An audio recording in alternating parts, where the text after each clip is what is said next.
What's up guys, Matt G here, and today we're doing the start of a possible series. A painting series to be precise. This is basically where I'll do montage of painting models used for my D&D escapades. So today we're going to be painting this guy. Here's the digital blueprint from Hero Forge. For those of you who don't know what Hero Forge is, it's a place where you can build your own highly detailed models and have them 3D printed for you to paint for pretty decent prices. And no, they're not sponsoring this video, this isn't done for their benefit. I'm using them because they're awesome and that's the only reason. So, this guy is Lu Bu. He's going to appear in one of my D&D characters as a rival / potential follower, depending on how they go. His basic story in the game is that he's looking for a hardcore boss and wants an adventure.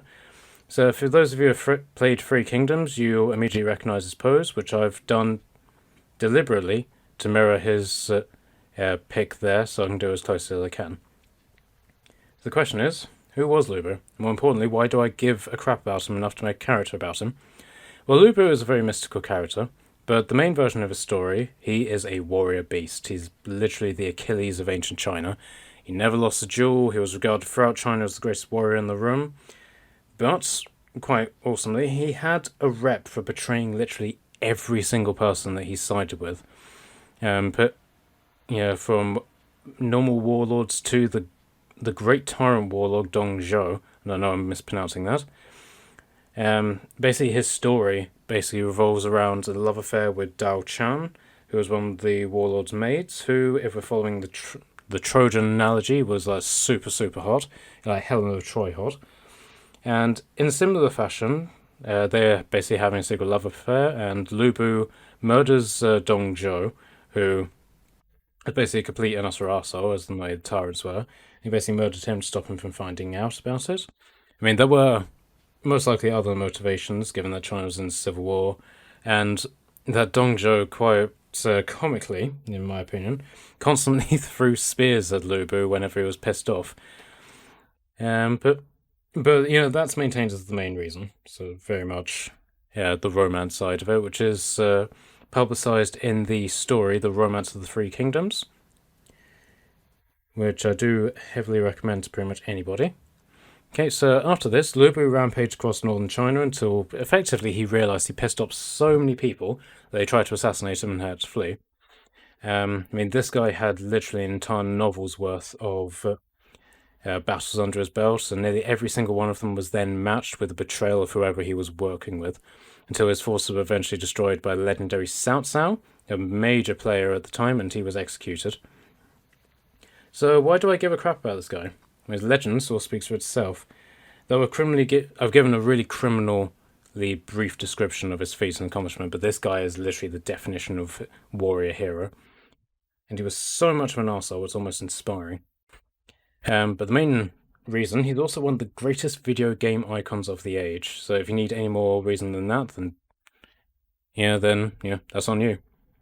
Okay, so onto the model himself. I'll put up an image of the diagram again, but as you can see, he's heavily armoured, uses a heavy spear as a primary weapon. I've also given him 2 swords to use secondary weapons, and he also has various throwing knives for ranged combat. There's a little flask on his side, that's a potion of invulnerability, which he gets for the purposes of his legend in the game.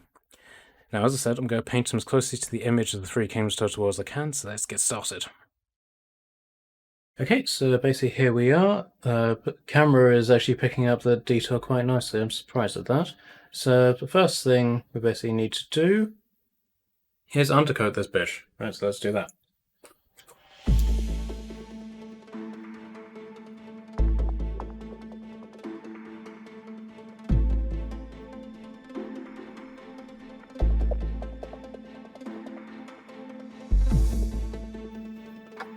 Okay, so there he is, undercoated in black. The model was actually quite dark at the best of times anyway, so that's basically come across quite well. So we'll basically just wait for him to dry for a sec. Okay, so as I said, I'm basically going to try and do this guy as close to the Three Kingdoms image as possible. So with that, basically all the fabric underneath his armor is going to be sort of put in very, very vivid red. Same with his headband and his cloak. But his skin is going to be a sort of typical Caucasian color, and then his actual armor pieces are going to be a sort of very dark grey with then tints of lighter grey on them. So let's get started. Okay, so for the base of his cloak, basically going to start them off in a very, very dark red brown. So to basically get into all of the cracks of the actual cloak itself. So this is not the ideal brush to be using for this.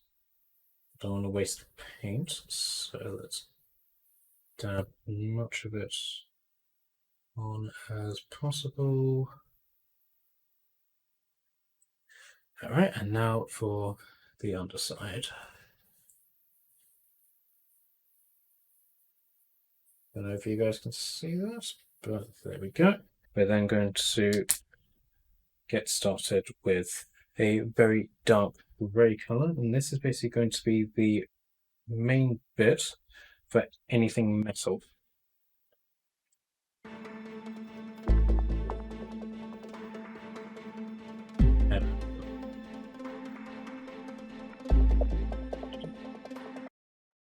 Okay, so his belt, we're going to go a little bit off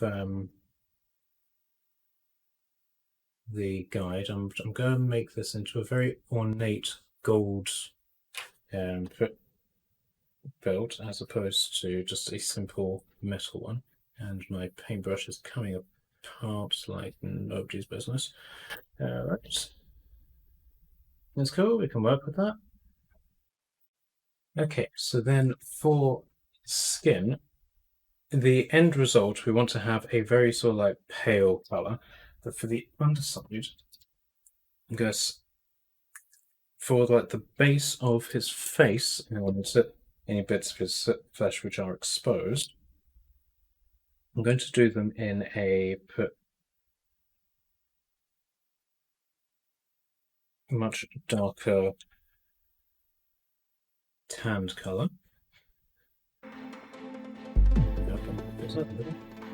Camera is picking up how bad my hands are shaking. Now I want him to actually have his hands freed up, even though that the armor that has been chosen for him is actually a hand covering gauntlet.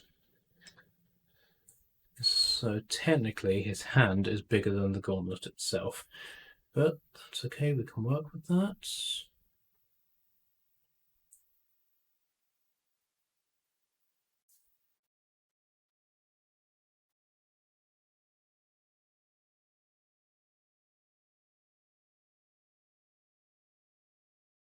Okay, so that's basically what he looks like at the minute. So there we go. Camera's not picking up beautifully, but you get the idea. Yes, for the red of his headband, we're going to use the same brown again.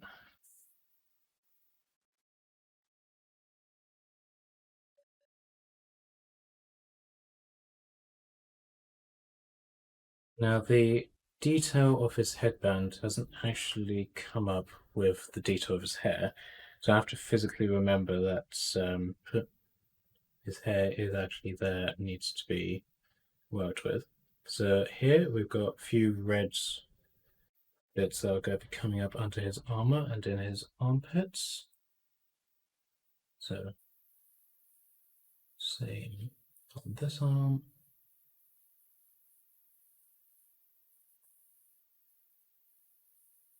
And in the bits of his battle dress. I know it's not called that, but I'm drawing blank on what it actually is called.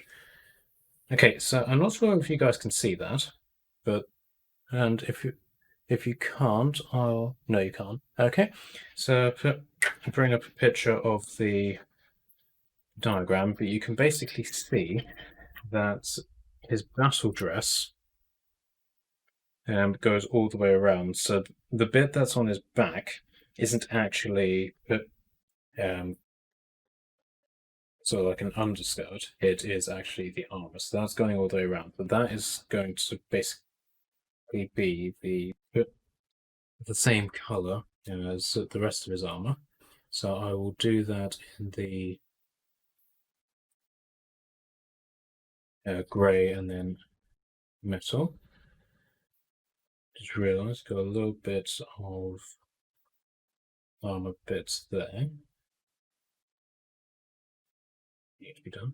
So what I'll basically do is I'll do the big bits of his armor in metal, and then as you can see on the diagram, which hopefully I'll remember to put on screen, we have put the armor pieces, which are then the outlines, and in those I will do in gold, basically where the studs are. So the one thing that I dislike about float characters, Cloak actually covers up a lot of the detail. Okay, that's in place. I think for the gold outlines, I'll do it in the skin tone as well. A nice sharp point on my brush here, so I'll take advantage of that while I've got it.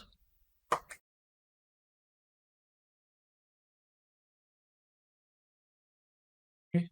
So now that I've done it in different shades, you should hopefully be able to see what I'm talking about with whenever I say the big pieces and smaller pieces. So you can basically see how his, you can sort of see there what I'm talking about. He's basically got two layers to his battle skirt.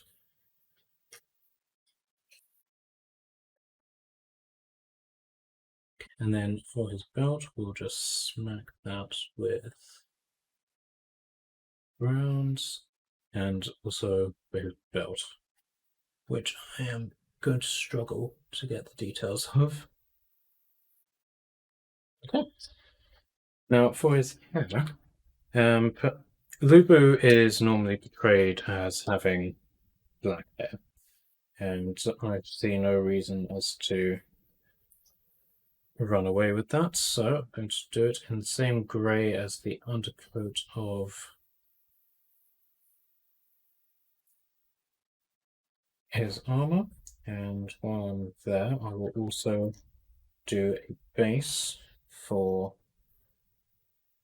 his legs, because he is wearing plate armour.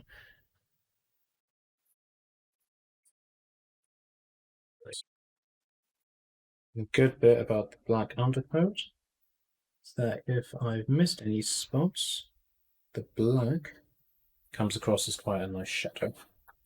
So let's move on to his feathers. Now, more historically and also in the image, the feathers are sort of coming up to here, like they're basically his head up, starting from his head height. In some versions of the depictions of Lu Bu, they're massive ribbons that go all the way up into the skies. But in this case, they're just little bits that attach to his headband.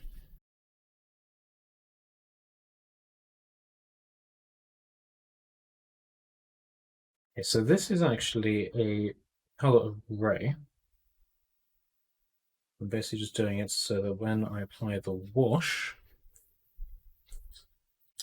the colors will basically be soaked up, and we can then move that. Just realised I missed off quite a big piece of his skin tone in the back of his neck, so let's quickly do that. Don't know if you can see in the camera, He's basically got an entirely bald neck and is then got earrings. So I also need to paint the earrings. I have to admit, the ear detail is quite astounding. It really does get me every time, like, seeing just how detailed they make the faces. Can't wait till I do the character for my D&D character for the next campaign that we're going to be doing. So I've been spending a lot of time working on that. Okay, so his earrings are basically more feathers. Not necessarily Oriental design, but it works for me. So that is basically the base done. Tidy up the feathers a little bit. There we go. Okay, so we're going to be doing this guy in a dark, just effectively in a black wash. Basically to get all of the details out. Now, there's probably people who are watching this basically screaming at me for not doing this right, but this is how I do it, so if you don't like it, don't watch it.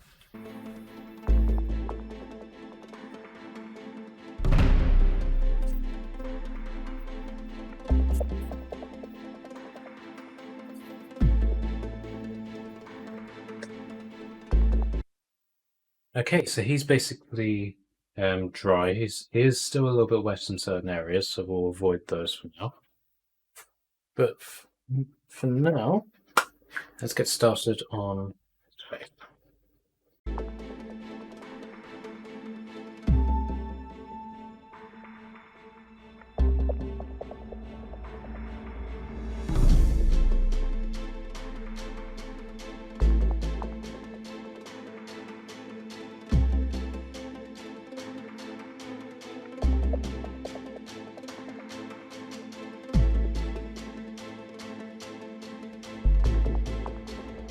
Okay, so that's flesh tone basically done. So now we're picking that up. Alright, so the main bits of his armor are effectively ready.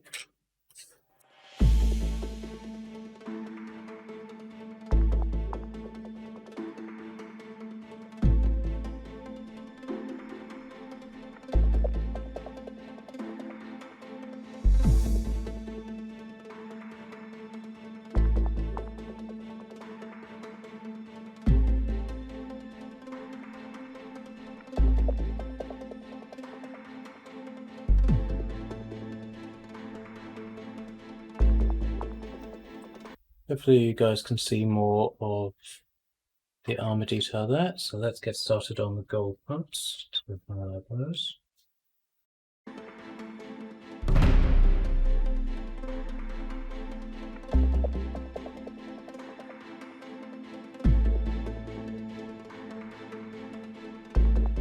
Let's do this.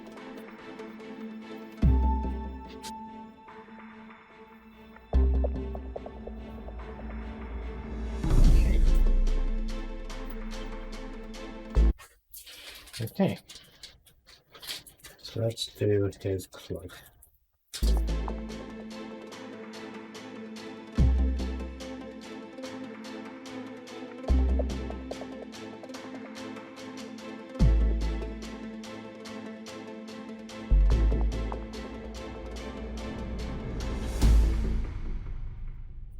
As you can basically see here, we've basically done the highlights of the cloak in red without actually painting the cloak red itself.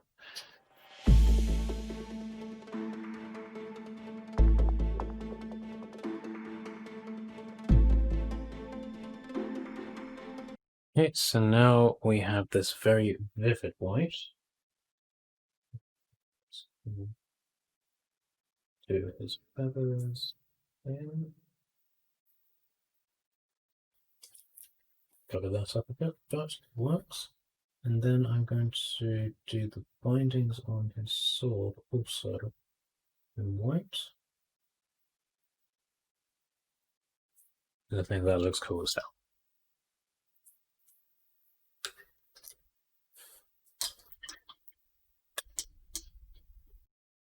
Now for the moment of pretty much every cock-up that I've ever done.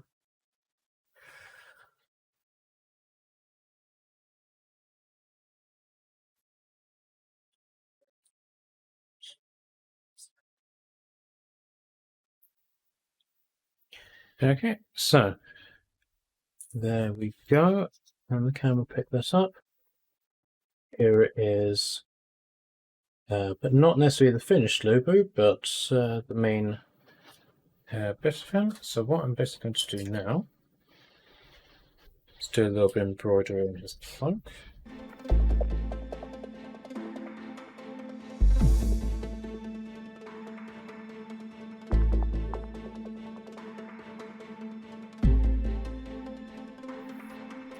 Finally, to paint his base nice earth colour to get rid of all of the black stains that we did with the undercoat.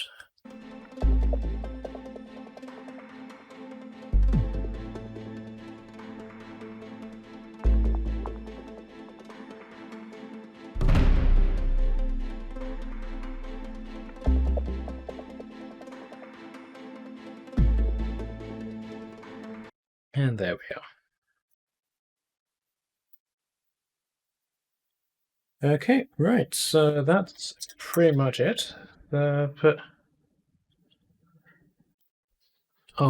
hopefully be doing these more often, and it'll be a bit easier once I've got the correct hardware for it. If you didn't like it, well, tough, I'm doing them anyway. Feel free to drop a like if you liked it. So if you didn't like it, drop a like anyway and tell me why. And until then, I'll see you soon.